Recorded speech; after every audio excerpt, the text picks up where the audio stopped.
I'm joined today by Jason Linett, the host of the 5-star rated Work Smart Hypnosis podcast, which has been downloaded more than 1 million times. He has helped thousands of coaches, hypnotists, and others achieve business success while doing what they love. We'll find out how right now on the Essential Coaching Skills podcast. You are listening to the Essential Coaching Skills podcast, a show devoted to uncovering the systems and the secrets that set the best apart, where you learn how to take your coaching clients to the next level, while you grow the coaching practice of your dreams. So sit back and relax, or sit up and get excited. Either way, you might want to pay attention. This could be important. Jason Linett, it is so nice to see you. How are things? Hey, Doug. Awesome to be here and awesome to reconnect with you. Going great. It's good. I am sitting at my uplift desk, which I bought because of you. So if there's any one takeaway from this event, is that if you're like me and you're about 5'4" and you've become an expert as to how many books do you put under your laptop so the camera's at eye level, both Doug O'Brien and myself endorse the uplift desk. The uplift desk, yes, indeed. Yeah. Well, I only got it because of you, but yeah, I was a number of years ago. Just for the record, I was looking to do basically what I am doing now, which is doing podcasts and doing online trainings. And I'd set up an office in Manhattan that I got through Melissa Tears' center. I'd soundproofed the joint. You know, I'd put new lighting in there. Yeah, big production, and then I got basically a shopping list from you of things that I would need. So I got this stand for my microphone. I got this clamp to put on it. I got this circle light, specific circle light. I got this uplift desk. I got carpeting I did like everything. Which clearly, being in the coaching industry, this is why we got into the work, right? Right, this is what we're really looking at. The stuff we didn't plan on becoming experts at. and then I was all ready to go. January, February 2020, I said, okay, I think maybe I'll launch somewhere in like April. But then March 2020 happened in New York, and it's like, COVID, what? And I dropped everything. I moved to my little country cabin in upstate New York with my laptop and started doing those things. Yeah, on a laptop with none of them because they're all back in New York at the time. This is where we have a bit of a funny conversation, because here you are hosting your podcast. I host 2 podcasts, not that it's a comparison or a competition, yet it's where I can't resist sometimes dipping into host mode as well. Yet I know the work that you do, you've been influential massively to what I do in many ways, which I'm sure we'll get into at some point here too. What did you find you were having to do in terms of modifications, let's say, to introduce the online idea to people who, over time, we kind of figured out, okay, so this is our option right now. What were you doing in those early stages of bringing up the idea of the online work to people? Well, I literally had no idea how it would translate to online. I was teaching sleight of mouth classes every 6 months, a year, or whatever, in live classes. And then I thought, well, I don't have anything to do that stuff with the podcasting stuff. So maybe I'll try a Zoom sleight of mouth class, see how that goes. Yeah. And I thought that, I'd get my usual 10 to 30 people, somewhere in there. And I got like 150 people signed up for the thing. Yeah, about that. And I thought, well, okay, this could be good. This could be a thing. And so, gradually I moved my desk and all those things that I purchased for the office in Manhattan because it closed, and I've got all the stuff out of there, brought it up here. And so it's a little bit more professional now than it was at the outset. But luckily, though, with the camera, we just need like a small window to be passable. Everything else could be held together with rubber bands and Band-Aids. And it was. Yeah. I mean, almost literally. I've got right now I've got this really nice sort of cinematic background behind me with a bookcase and some lighting back there. I won't tell you what's piled up on top of the desk. Right. It's from our shared common background of both hypnotic language patterns and NLP. That really framing is everything, and whoever sets that frame and maintains it really directs the conversation. Right. So I had been doing I had been doing online work since prior to like 2013, 2014, before some of the technology was ready for it. That's where it would be. We're going to connect on Skype. Remember that one? Here's how, if the connection drops, which it will, here's how we'll handle that. And I used to live in Northern Virginia, and Northern Virginia is known for its horrendous traffic around the northern, DC area. Mm-hmm. And what was happening was there was this need to make things more convenient for people.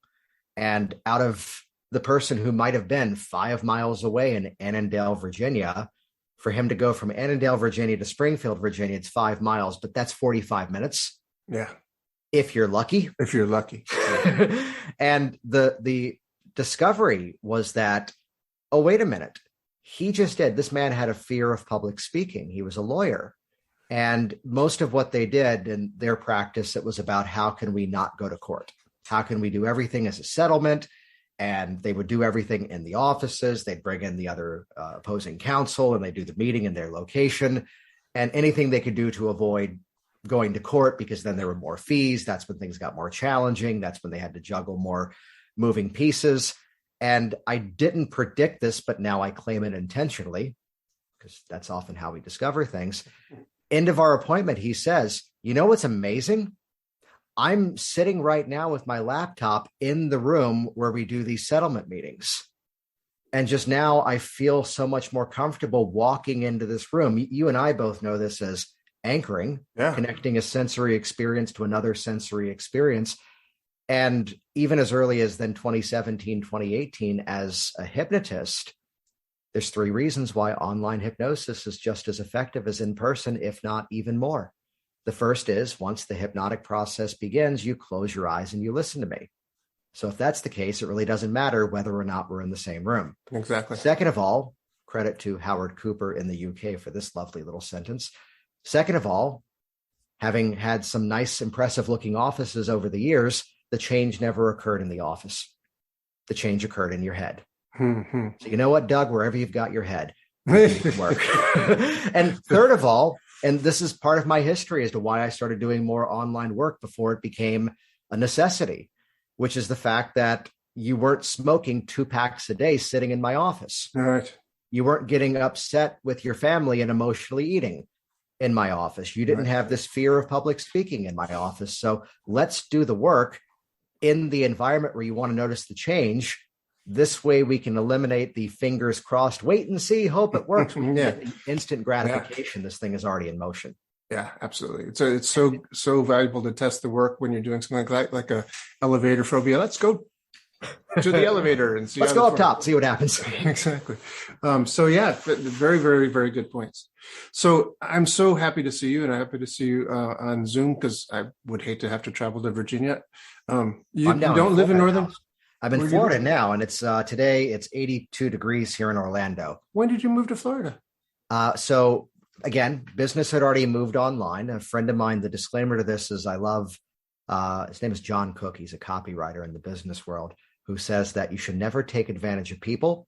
However, it's okay to take advantage of an opportunity. And so as the world stopped in March of 2020, my wife, Michelle, had a telecommuting job for at that point about 7-8 years. She's into 10 years with this company so far. We were kind of unhappy with not quite the quality of education, but the solution that in Virginia they introduced for virtual school, which mostly came around to the fact that, hey, we have 2 kids. Is there a way we can stagger this? Are there other options? And it was too much juggling. And we decided, okay, for at least a year, and turned into a year and a half, let's homeschool. And it takes a village. My father-in-law was teaching history, was teaching science. My wife was doing English, as well as sort of more social studies types things. We've all at times said, I wish they taught this in school. And so we did. We added segments for, at the time, our 7 and 9-year-old on personal finance and cooking. We've now got the 8-year-old who's offering to cook eggs for the entire family, because we've made a section on that. And in the midst of everything, all of my classes had mostly migrated online prior to the pandemic. And we kind of looked around and went, why don't we do this somewhere else? Yeah. And so the first thought was we'd always vacationed either Orlando or Daytona Beach. Let's sell the house, put everything in storage, come down, hang out for a bit, then come back and buy the next house because we were already planning on moving, and just clearly things got sidestepped a bit. And simply the more we ran the strategy, the more we planned, the more it became cost of living, quality of schools. And this one specific part of Orlando was top notch. And we didn't have much of a reason to go back. And as business had already expanded online to the different podcast brands that I host, I no longer needed to hold on to the identity of a business that was called Virginia Hypnosis. Right. So there's a line, I have a background briefly working in backstage production and professional theater. And it's a line from vaudeville theater that the amateur changes their act, the professional changes their audience. And rather than going, what can't I do if I move? What can't I do if I'm out in a different location? What am I now creatively forced to do differently and problem solve in new directions? Which, of all people, there was an interview with George Carlin one time where he talked about why he kept doing HBO comedy specials. He goes, well, yes, first of all, they pay me a lot of money. But second of all, comedy's not like music. If you go to see the Eagles and they don't do Hotel California and all their other hits, you get upset. He goes, but if they come see me and they do the same act that I did on HBO, they're upset. So I burned the material by publishing it on television. So then I have to go back to writing and start something new. Interesting. And that's always been a motivational strategy of mine to go, it's not what can't I do? It's instead, in the words of Lauren Michaels, we go live at 11:30, whether we're ready or not. Yeah, for sure. Yeah. So moving everything 1,000 miles south and not quite reinventing, but amplifying the parts of the business that I was the most excited about continuing. That's very cool. And it is true. I mean, as I told you before we started on air, I'm talking to you from my living room in a little cottage cabin, little tiny house in the Hudson Valley of New York State. I had this office all set up in Manhattan, but I don't need that. And I haven't been there for 2 years, and it's just working just fine up here. As long as we have internet and electricity. Nice. Yeah. I believe our neighbors told us we're on the same power grid as a hospital and Universal Studios. Oh, so, you're lucky. We should be good on power. Now that I've said said that. We lost power here last week because of an ice storm. You probably don't have too many of those in Orlando, but not have hurricanes occasionally. But at any rate, we were without power for 3 days. I do have a generator, so you go gasoline. As long as we had gasoline, we had power, but we did not have internet. So that's my wife and I are both working from home. So without that, it's like, oh no. I have had the moment. So in the move, and this was an interesting experience. We knew we wanted to come down here. We didn't know where. So the thought was, let's rent in different locations. So like we packed up the 2 kids and the 2 dogs and brought enough stuff with us for the summer months. And it was the 2 cars drove down, and we started in New Smyrna Beach, which is just like, I don't know the geography still, near Daytona Beach. Then we moved over to the Gulf Coast and spent some time in Clearwater. And the decision was easy because it was that, hey, every time we went somewhere with the kids, it was, let's go to Orlando. So let's settle here. Yet along the way, it was finding the Airbnb that either had an extra room or had the ability that I could take over a corner of what was our bedroom in that 1 month rental. So there's a whole series of videos online where it's like every episode was in a different location. And that's why God invented virtual backgrounds. I never did that. I was rather than hide the story, I put the story completely out there as to, hey, we saw an opportunity to, not defer the retirement lifestyle and start living it right now. Right. So I will tell you, Doug, there were a few moments where, all right, like your story with the sleight of mouth class. Okay, I've got 36 people signed up for this event. They've all spent about $2,000 to be there. The internet is not working. I will give a Marriott $200 for the day. And it did have to become the cost comparison as to they expect me to be there. And I'm not, I could say, hey, we can't do it today, but no, I made a commitment. So let's find a way to make it work. Yeah. So let us talk to you about coaching and about the essential coaching skills that we know and love. You and I are both hypnotists. We've been doing this, I don't know how long you've been doing it, but a long time, professionally, certainly. And doing much of our work online now, as we've been saying. What this podcast tends to focus on, for the most part, is essential coaching skills that are essential for being a good coach. Now, you also have a great facility and an ability to teach and show people not only just how to, get the right equipment for a podcast, but also how to work smart. In hypnosis. So you can have a good sense of making a living as a coach, as a hypnotist, as a whatever. So could you tell us a little bit about that? What is this work smart hypnosis that you've got going, and tell us more. Yeah. So let's kind of start with the top down first, so people kind of see the roadmap of the two different audiences that I tend to speak to these days. Okay. So I still see clients. You're right. Hypnosis was a hobby from like 2001 until 2007. Someone came to my university and did a stage hypnosis show. And I went, oh, that's cool. And went online, ordered some books. And of course, I didn't know what I was buying. So all the books were about hypnotherapy, not the entertainment side that I was expecting to learn. Yet I read every bit of it cover to cover. It's 2007 that things began to take shape in a more serious tone, and moved then from Baltimore to Virginia. And that's why we then called it Virginia Hypnosis. That would have been a horrible name. If it'd been in Baltimore. Yeah, exactly. The framing is everything, but it was just easier to say it's just go see Jason. So a dozen years of seeing a couple of thousand clients, and over time, seeing that there's a lot of our shared world. And this is something I appreciate about what you do. A lot of our shared world, there's people who often complicate things for the sake of complicating things.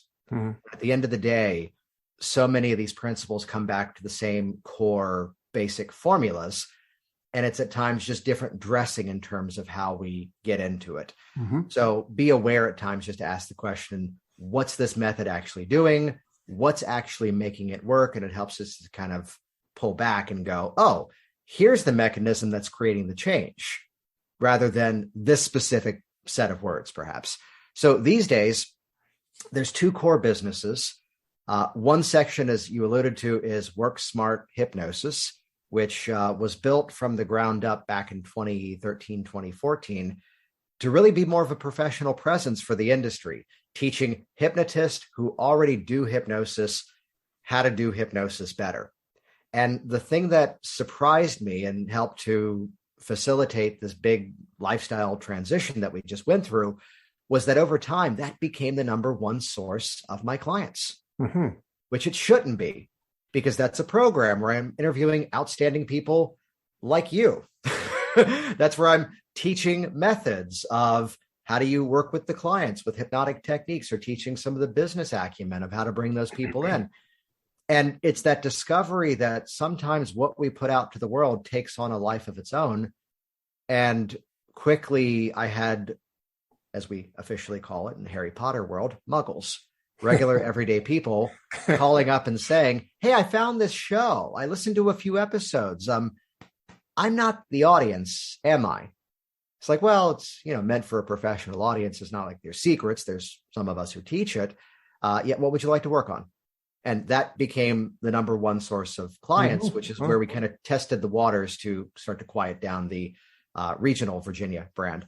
Other side of things, though, came about from a slight frustration that there are some, as soon as you attach a helping mentality to a profession, there are some who may have some personal held belief systems around money, some blocks around charging for their services. And at times, if I was talking about business methods to make your phone ring and have clients come in, so you can actually use the coaching skills that you have, I used to have to do a much bigger inoculation around it's okay to earn money. It's okay. This way you can attend conventions. And here's a rare moment. It's where it's wonderful now that I have competition in that market who also teaches business, which was a gift now because there's enough of us sharing that dialogue that I don't have to do that inoculation. Yeah. Yet what And happened was Jason, I will say that the idea that it is okay to earn money is still something that people go like, people still struggle with that. is? Yeah. Yeah. When, everything I come around to, and this is the other brand of connected to a podcast called Hypnotic Language Hacks, bringing people into a community called Hypnotic Influence for Premium Sales, of which my Hypno crowd fits inside of. Yet we also have therapists, we have personal coaches, business coaches, we have financial advisors, we have lawyers in that group. We have a larger community in that group of different backgrounds. And that was designed for solving one specific problem where your business can change people's lives, but you don't yet have the right words to inspire them to take action. And in a world where oftentimes we're hesitant around asking for the sale, the solution now becomes we need to communicate in such a way so that our ideal clients are wanting more from us even before we make the sales offer. How do we ethically facilitate the situation where, like a magnet, we're attracting in the people who are a fit for what we do, and you and I both love modifying language, respectfully repelling away the people who are not an ideal fit, and create the world where, as much as I use the phrasing of hypnotic language hacks, it's not about the clever closing strategy or the objection crusher. It's a whole system of ethical influence to have people selling themselves into it. So at the end of a sales consult, perhaps we might just have to say, okay, I've got Tuesday in the morning. Is that a fit? And that's the sales journey, because everything else we've done up to that point has crafted that message. So I wanted to share kind of that overview of it, because as we get into the exact strategies, the real takeaway that I had was the journey from stuck inside of a problem to now moving into the solution was nearly identical to confused buyer to satisfied buyer. Okay, that's good. That's always moving towards a common shared outcome, and that's a beautiful thing. So let me just stop you there, because that's a great way for people who are coaches or hypnotherapists or whatever. They're really good at that one thing, which is to help the client go from where the problems or stuck state is to the solution state. But you're saying that is really the same journey. It's an almost identical journey. It sounds like a scientific statement. It's more anecdotal, of course. Yet we're always selling the next step of a solution. So yes, sales, marketing, advertising, promotion, whatever words you want to use, often get a bit of a bad reputation, but only because we've been on the other side of someone doing it badly. Well, doing it badly, or you've used the word a few times now, ethically and respectfully. Right. Those things are often missing from the sale. Which I tell a quick story of this, that when we do the sale properly, yes, it may help us in our business briefly. It may cover this liability of ours. It may put the money in savings. It may cover this expense, perhaps. We can see that the sale helps us, but it has the potential to help the client for a much longer time, if not their entire lifetime. And again, as so many people would have this block around asking for the sale, sales is noble as long as you're working to solve someone's problem. And it comes around to the quality and the quantity of the impact you can create in people's lives is directly proportionate to the quality and the quantity of the opportunities you can create, so that people see what you offer to them as a viable solution. So it's from that filter, people look at the fact that I do one podcast, then I launched another, then we created these pop-up Facebook communities where there's a couple of live stream events that happen on a regular basis, on top of that training events, on top of that, still seeing clients myself. And there's a invisible digital team that makes things look prettier than I know how to do, that helps to make that happen. I hand off the audio of my podcast and someone else edits it, and then I hear it as it launches with everyone else. Yet there's this internal dialogue of, again, back to impact, where my internal filter is, if I'm getting blocked on something, if I'm getting stuck in my own mess, the language has to shift to, how dare you not make it easy for people to find this? And nice. To put this is that solution for what people label as imposter syndrome. Take that emphasis off of yourself, put it to that relationship and what impact you can create in someone's life. Yes, we can get, like a marketer and say, there's 10 spots left in this calendar thing. Instead, no, the more time you're not spending optimizing your business and implementing the right strategies, yeah, okay, it's money left on the table, but those are lives you're not yet impacting.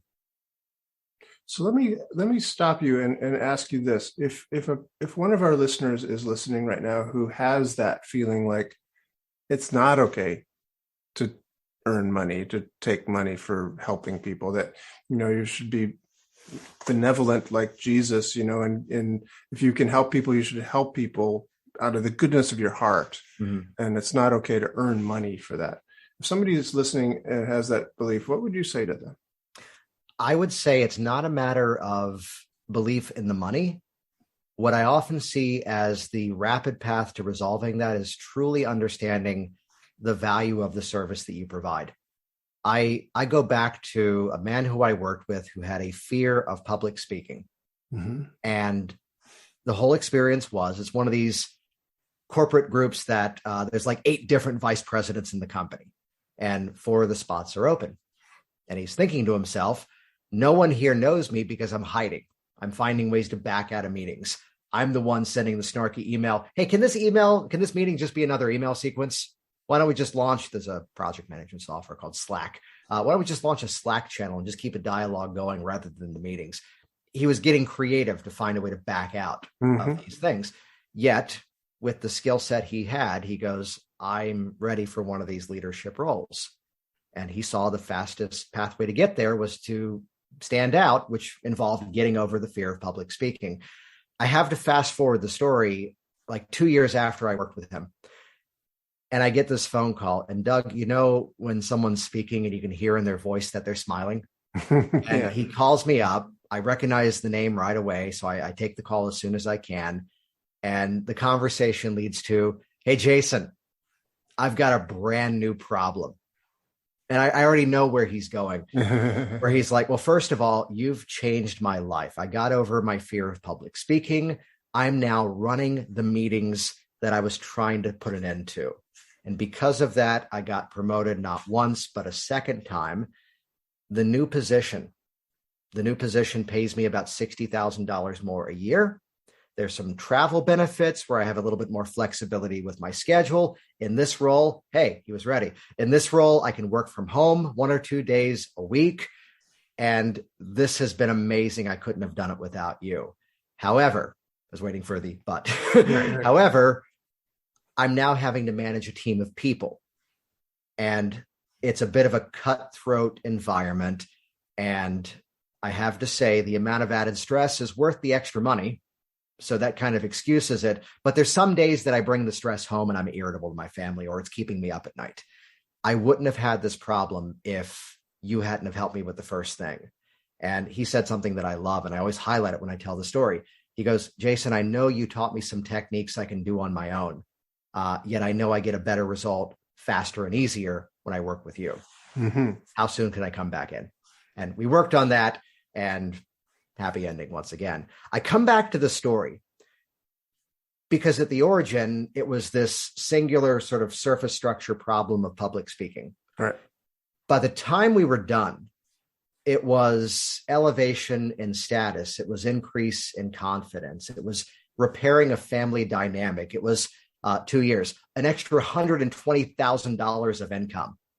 And here's all these massive things. Let's not get too dark on this, but here's what stress can do to the body. And now he's sleeping better. And that's clearly going to have some other benefits. Yeah. I look at moments like this. Here's the guy who, yes, he quit smoking. Yes, he's healthier now. Yes, he's now keeping $4,000 of cash in his pocket because he's not buying cigarettes. Right.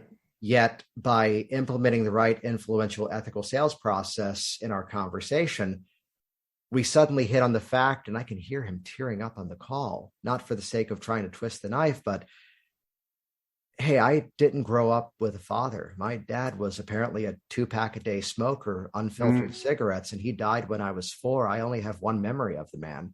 Wow. And this is his story. He goes, I've got 3 kids that are all under 5 years old, and I want to be there in their lives. Yeah.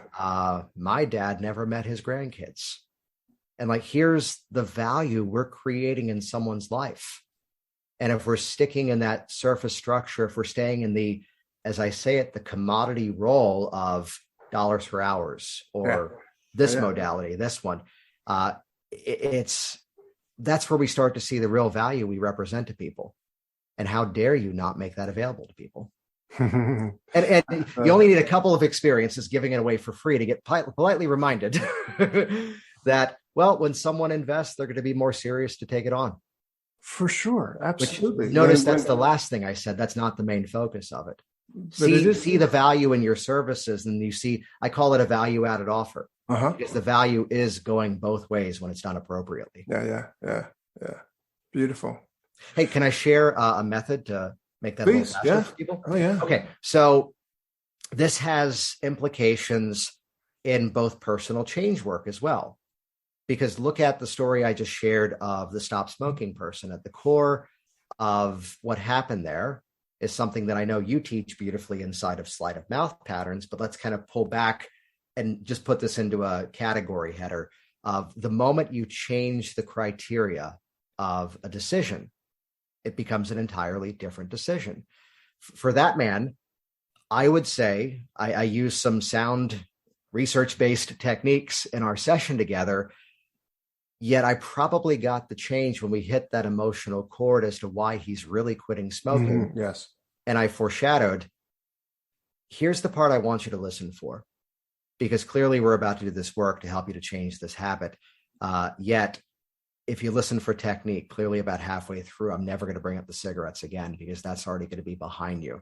So now we can work on your solution. We can work on you being this father that you're clearly here to become. And from that point, we hit the right emotional button that was really his trigger for making this decision. And that session didn't need to be the old school, they're going to smell bad. Right. They're going to taste like ground up cockroaches, because that's not what he needed. Right. So if we can ethically change the criteria upon which someone's making a decision, we stand out as the logical and respectful expert in that situation. And understand, if there's any therapist in this group, more so, let's say in a licensed mental health category, which in most of that world, it's, hey, here's my insurance. Who can I go to that I've already technically paid for? Exactly. If we can change the criteria, that's where now you might have a specialty. I like the word niche rather than niche, because niche rhymes with rich. But now you have an ability to stand out.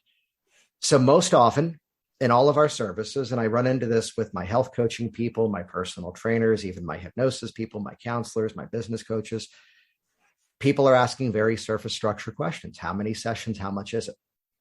Because in the early stage, they don't yet know what they don't yet know, and they don't know what they should be asking. The best illustration of this is someone who, his community is probably not listening to this, though they should, damn it. And he was in the business of credit repair. And someone gets into trouble with their credit card, they miss a payment, their credit completely drops. And there's services out there that basically swoop in and help to negotiate with the credit card reporting companies and fix your credit, basically. He discovered an amazing problem in his business. His clients kept coming back to him, which sounds like a good problem to have, yet his job was to basically fix the mistakes. Yeah. And the fact that they messed up their credit again, well, they didn't learn their lesson the first time. Right. To this man's credit, he connected with communities similar to what you and I are speaking to here. He became a personal coach. He went through life coaching training. Mm-hmm. And the whole struggle why he reached out to me was, well, they don't want coaching. They just want me to fix their credit.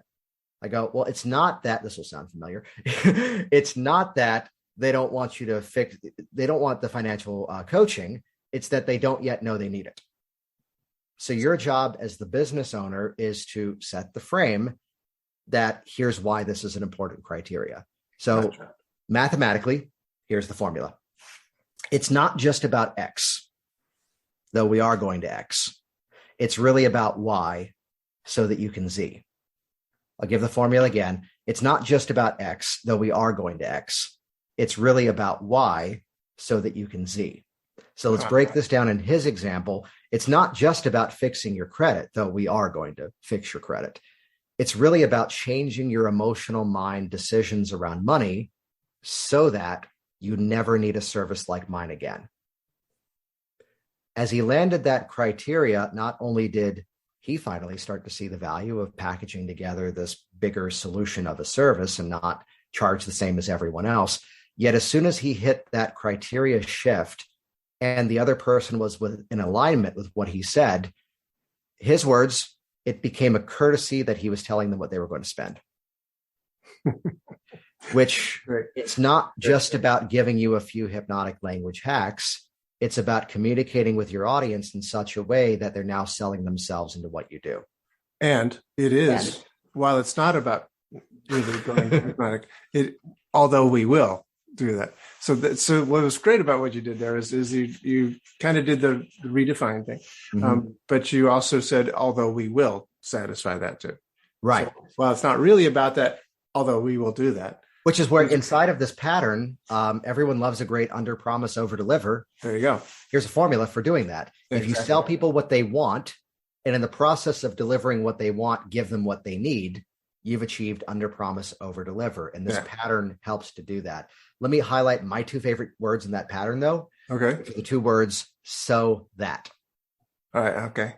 We are far too often in explaining our services to our clients hitting the bullet points of features and benefits. And, if it's the coach, I hired a personal trainer a while ago for the purpose of, we'd not ever met in person. He designs my strength training that I do. He tells me the macronutrients to kind of hit in my nutrition, and he can see in my app that I'm following his instructions, and we check in once a week. And it helped me to stop bouncing from one program to another. Instead, here's the one thing I'm doing.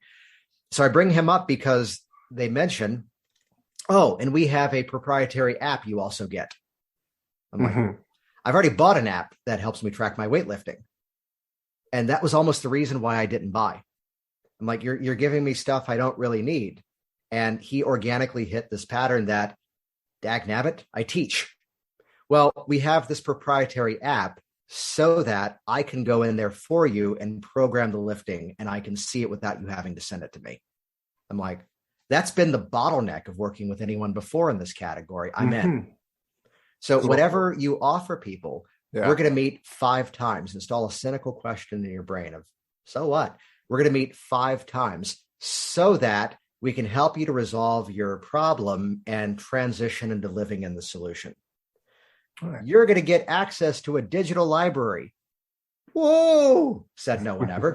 You're going to get access to a digital library so that you have, on-demand access to techniques to elevate your results and create other changes in your life. Right. So that record all of our meetings so that you can revisit the strategies with a new set of goals. Yeah.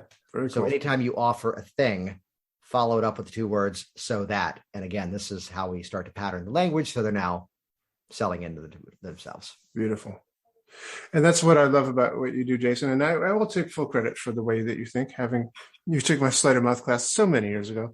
Call it out. You solidified a philosophy of mine.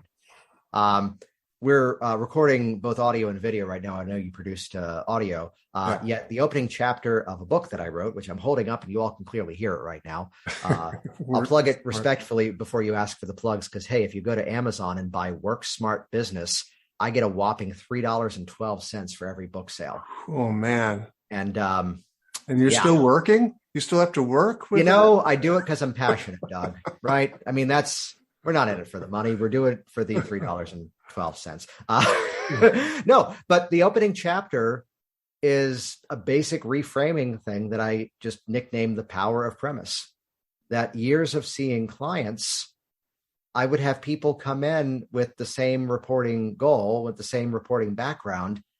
And now that I'm retired, I want to lose weight. One guy's saying it's every reason it's going to be easy. One guy's saying it's every reason it's going to be hard. And it's not the criteria. It's not the experience around us. It's the perception that has to be shifted.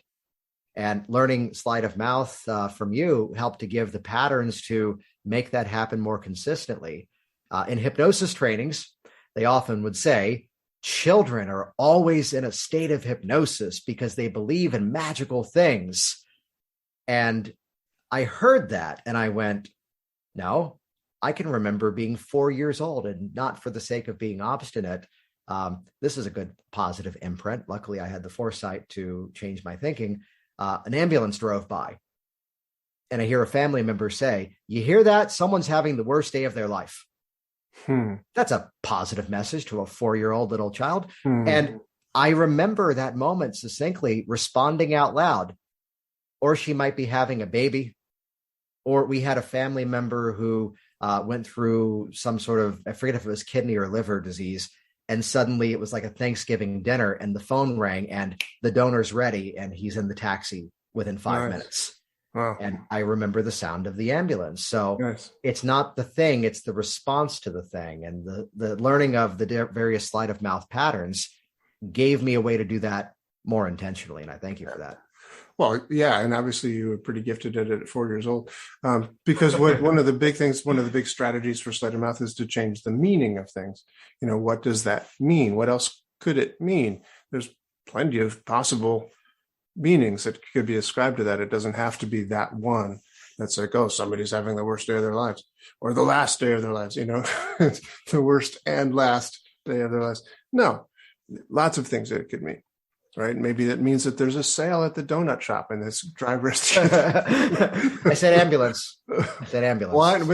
Can you really tell if it's an ambulance siren or a police siren? I don't think so. Apparently the sounds are slightly different, but this is going to go off on some really long tangent.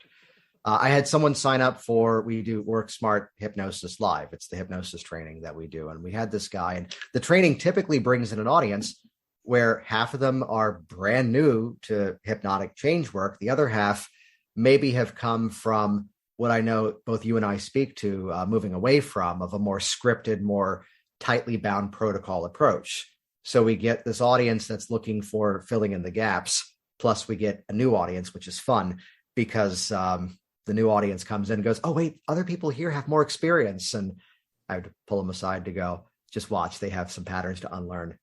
Yeah. You're the blank slate. You're going to get this faster. They're going to have to unlearn some things along the way. Yet we had this guy, JD, who it's like the second day of class. And I had to pull him aside to go, wait, you've trained in this before, right? And he's from the part of Virginia where they don't talk like I do. Enough said. And, well, sir, I think I got skills that are pretty similar to this. I'm like, what do you mean? He goes, I've never studied this at all, but I'm a firefighter. I'm a paramedic. I'm an EMT. I'm a first responder. And I bounce around these different roles because it's a small county. And he goes, I realized early on, whatever I say when I show up to the scene of an accident, whatever I say, it's what you've already called yesterday as the prestige suggestion. Whatever I say is going to stick. And my job is to get them to an appropriate level of medical care to then get to where they need to go next. Oh, my goodness. And he goes, when I look at someone and say, hey, don't worry about this. The worst is over. Help is on the way. We'll get you patched up here quickly. And in my head, I'm thinking, they're never going to get that leg reattached. Right. He goes, when I say, hey, no problem. Worst is over. We're going to get you to where you need to be all patched up. He goes, I have to believe it more than they will. Huh. And I go, you may have your certificate now. Yeah, right. And where do I sign up for your course? Which is where, yes, we often get, massage therapy people. We've somehow cornered the market on dental hygienists with arthritis who want to keep helping people but can't do the dental work. Yet the real backgrounds are an audience that's not listening. Barbers and bartenders. It's like my background in stage management and professional theater. I had to take actors, directors, designers, and backstage technicians and make them all play along and get together. There was my psychological training. Bartenders, barbers. Yeah. Wow. You ready? Just speaking about the first responders thing, there's a book called The Worst is Over by Judith Prager. That's the classic quote. Yeah. And that's just, the book is great. But if you just remember the title, in those such situations. there's that one. There's the book Zebras Don't Get Ulcers. Where they're talking about the stress response, that the zebra sees the lion charging, stops eating grass, and starts running. But when the zebra gets to safety, the zebra does something amazing. It goes back to eating grass. If that was you or me, we'd start to strategize and go into the anxiety pattern of, here's what I'm going to do in case, and we live in the problem. Great book, but the title gets you there. Yeah, that'll get you there. Purple Cow. You got it. I should know that one. You don't know the purple cow? No. Oh my gracious! Oh, You should know the purple cow. it's getting added to the list. But again, it's one of those books I can pretty much describe the whole thing in a few sentences. I'll show you. Imagine you're in a place like where I'm living right now out in the country, and you haven't been here before, and you're driving along and you see like this farm with cows, and you go like, oh wow, look, cows. But then you drive, several more miles, maybe 20, maybe 30, maybe 100 more miles, and you see lots and lots of cows. And pretty soon you're going like, if I see another fucking cow. But if you see a purple cow, then you go like, whoa, right? So a purple cow is that person in business who has set his or herself apart from the competition, that there's that unique, literally actually unique selling proposition. Well, now that you said that, there's 3 places that people can do this. And, the reality is anyone you hear who goes on the internet and talks about business, the sort of default is pick a niche, pick a specialty. And my audience are primarily people. I still see clients. It takes a different shape now because they're joining a private mastermind community that has group consulting in it, but also there's some one-to-one time. That's where I'm able to no longer teach specific methods in real time. I can say, hey, we've changed the way that I work with people, and that you're going to receive this library. Wait for it. You're going to receive this library so that I know, right? You're going to receive this library so that you can revisit some of the methods I'll share with you time and time again, because respectfully, I realized there's a core of like 5 or 6 methods I teach people as I help them out. And after doing something a couple of thousand times, I fell into the pattern of how we made it consistently work. So rather than use your paid time with me to teach you stuff that I've already captured, I may give you some homework assignments between when we meet so that you can continue to amplify the results, which allows us to get even more specific in our time together. Beautiful. So that became the phrasing of how I could then duplicate myself and create greater impact. And it's there so that even after we work together, you can apply these principles to other goals. My audience shifted a number of years ago. I was on stage at an event. I was speaking on personal development themes at a business conference. So I was the purple cow at that event. And used to say unicorn, but now I think we're going purple cow because everything in my business is purple. I noticed your shirt is purple, and people at home can't see that, but because we'll look at either jasonlinett.com. Don't worry about the spelling. I own every misspelling and they all point to the right place. Or Work Smart Hypnosis. That one's easy to spell. And it's a bit of an anchor for me. It's a digital media empire. And that's where that... Do you owe any of that to Milton's influence? That's a nice, happy coincidence. Okay. Yet what happened was, and I didn't ever decide that was going to be part of the branding, yet friends of ours were at a convention years ago giving away free T-shirts to their students, and they were purple. And the most common question they got was, is Jason Linett okay with this? And it was this moment of going, okay, I guess that's what I do now. I guess that's me, yeah. Which the joke was, I got 20% of every shirt. They were giving them away for free. We were about to go to something deeply niching down. So yes, thank you. I slipped in my presentation and I forgot my words. I'm normally tightly rehearsed opening 60 seconds, tightly rehearsed closing, the middle's bullet points. And we oftentimes can teach things that we know well enough that that's safety to, let's say it artistically, let our subconscious fill in the gaps. Didn't work that day. I forgot where I was. And out of my mouth fell the phrase, it's like that moment where you know your business can change people's lives, but you don't yet have the right words to inspire them to take action.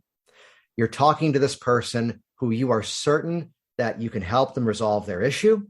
And even they are agreeing that it sounds great, yet there's still something missing and they're not taking that next step. And this event was in Colorado, where they don't really have much of a history of earthquakes, but I swear there was a tectonic shift as when I said, your business can change people's lives, but you don't yet have the right words. The entire room leaned in. Oh, cool. And in my head, I went, that's what I'm doing now. And that's what launched the other side of it. So, and as much as my clients now, so I still do the work as the one-to-one hypnotist. It's more of a boutique concierge level service because they're getting access to some other things. The other origin story to this, before I explain the strategy of this, was when I had been speaking of these themes at wellness conferences already. And I had a chiropractor come in, fear of public speaking, and we start to work with each other. It's our second meeting, and she shows up to the second session with a printout of her presentation. Her goal was, hey, there's a specific style of client that I want to work with that is willing to pay out of pocket rather than insurance. And I'm running into some challenges with the insurance model. My current patients are now falling into this category, which by experience became her specialty. And so the strategy was talk to these, I'll shorten the story, talk to these athletic groups and then introduce what she does, do a demo, do a Q&A, and that's how she got her patients. You would think so, but terrible fear of public speaking. That's why she was in front of me. Mm-hmm. It's the second meeting, and she shows up with a printout of her talk. And I'm looking at her going, what's up with that? She goes, well, I found a video of you online speaking at that convention out in Vegas, and you were talking about crafting a message to have people wanting more from you. So every part of the video sells the next step of continuing to listen. So it's not the game of it's this 5-minute video that they watch, what they call a bounce rate. They watch the first 10 seconds and they back out. How do you craft the narrative of the video so people are listening the entire way through and see the value in what you do and hear the offer and are motivated to take action? Could you look at my talk? And, Doug, the moment was going, that's not what I do. But as soon as I turn the first page, it's not until the second page that she launches into this story, almost of the style of my guy with the fear of public speaking, resolving the sleep, the family dynamic, this deeply touching story that is not just that this person was out of pain. It's here's what she was able to do. And here's how she was suddenly the most active and most fit in her senior group that she was a member of.